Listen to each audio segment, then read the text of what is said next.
tous. Après être repassé dans le vert à la mi-journée, le marché parisien a finalement clôturé dans le rouge, s'éloignant un peu plus des 3850 points.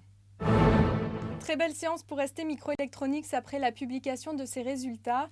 Le groupe a renoué avec les bénéfices au troisième trimestre à hauteur de 198 millions de dollars contre une perte un an plus tôt. Belle séance aussi pour Air France KLM qui a révisé à la hausse son objectif de résultat d'exploitation courant pour l'exercice en cours alors qu'il ne visait que l'équilibre jusque-là.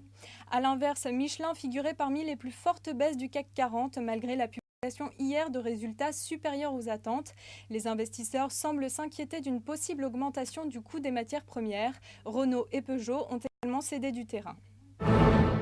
Le titre EDF a profité d'une actualité chargée ce mercredi. L'entreprise française et le groupe américain Constellation Energy ont annoncé cette nuit la restructuration de leur partenariat nucléaire, signant la fin de leur collaboration.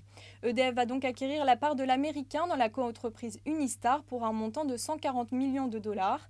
Et puis François Baroin, le ministre du Budget, a confirmé l'augmentation de la facture d'électricité de 3% début 2011, après une hausse à peu près équivalente en août dernier.